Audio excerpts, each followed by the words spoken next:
Alors bonjour, aujourd'hui j'aimerais vous parler de deux notions qui conditionnent ma façon d'écrire. Donc comme toujours je rappelle que cette vidéo rapporte une expérience qui m'est personnelle et des choses qui me sont personnelles et que ça ne sera pas forcément valable pour tout le monde. Mais en ce qui me concerne, ma façon d'écrire est conditionnée par deux points essentiels qui sont la notion d'équilibre et le deuxième, ne pas séparer le fond de la forme. Et deux notions qui, vous le verrez, peuvent être un petit peu... qui sont à la fois complémentaires et à la fois se contredire.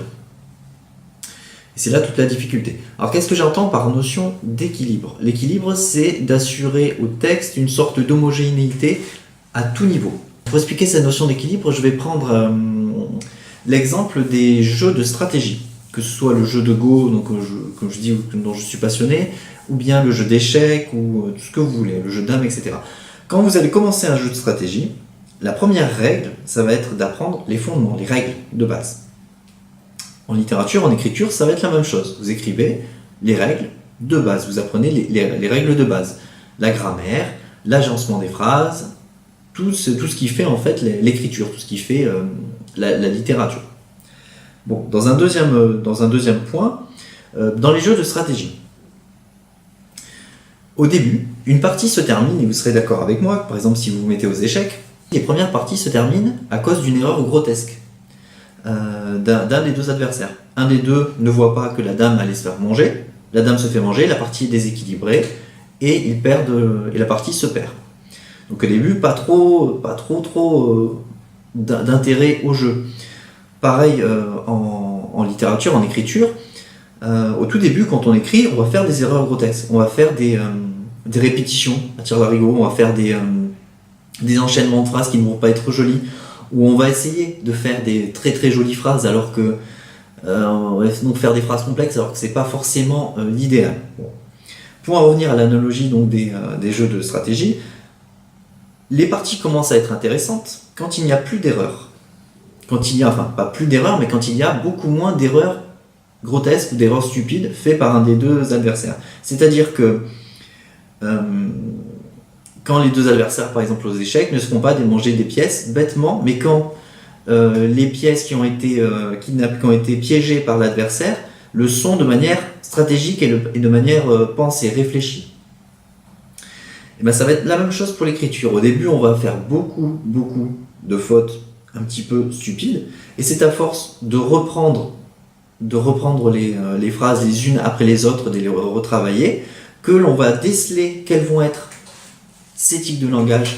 La première chose, c'est d'éviter donc les erreurs grotesques, les erreurs stupides, qui sont la plupart du temps des répétitions. Voilà, je l'ai dit tout à l'heure, des agencements qui sont pas bons, etc. Et donc tout ça, ça tient dans cette notion que j'appelle notion d'équilibre.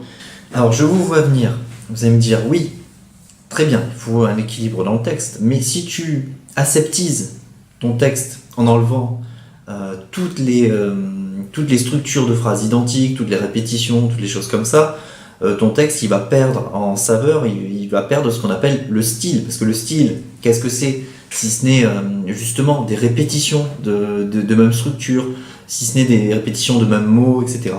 Et c'est là qu'intervient pour moi la seconde notion, qui est celle de ne pas séparer le fond de la forme.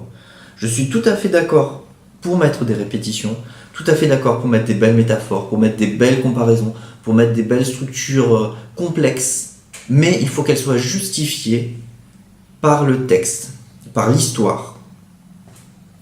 Comme je disais, je suis tout à fait d'accord de mettre des répétitions, mais expliquez-moi l'intérêt dans le texte, alors dans ce cas-là. Si, admettons, un personnage est en proie à un tourment intérieur, et qui va se répéter en début de chaque phrase, mais pourquoi m'a-t-elle quitté, mais pourquoi a-t-elle fait ça, mais pourquoi, voilà.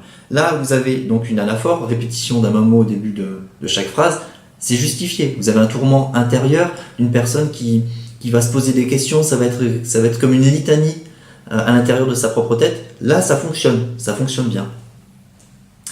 Maintenant, si c'est pour mettre, par exemple, une phrase complexe, juste pour montrer que vous savez écrire, là je ne vois pas l'intérêt, par exemple.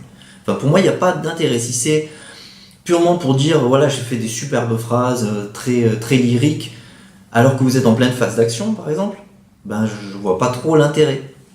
Donc il faut pour moi que ce soit justifié. Une phase d'action, je vais plutôt voir des phrases assez courtes, assez toniques, avec des phrases non verbales, des structures de phrases coordonnées, juxtaposées, pardon, des choses comme ça. Et si, par exemple, votre personnage a un pouvoir qui lui permet de ralentir le temps, là, ça va être justifié de faire une phrase plus complexe, plus longue, parce que ça va donner comme une pause dans le récit, et on va pouvoir comprendre que ce personnage a une sorte de pouvoir qui lui permet de ralentir le temps, rien que par la structure de la phrase et par la complexité de la phrase.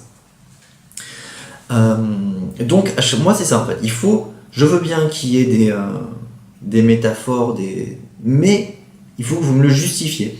Et c'est là, pour moi, où c'est très complexe, où les deux notions vont se télescoper et vont être assez complexes à mettre ensemble. C'est-à-dire que des fois, par exemple, en emploi d'une comparaison, vous allez avoir plusieurs comparaisons qui vont commencer par comme, qui vont se justifier par le texte.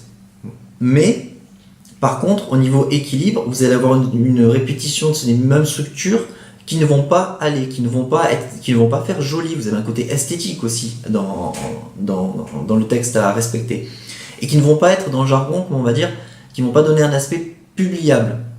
Voilà, c'est souvent ça qu'on dit dans le jargon. Ils ne vont pas être publiables, c'est-à-dire qu'ils ça va montrer une sorte de non-professionnalisme dans l'écriture.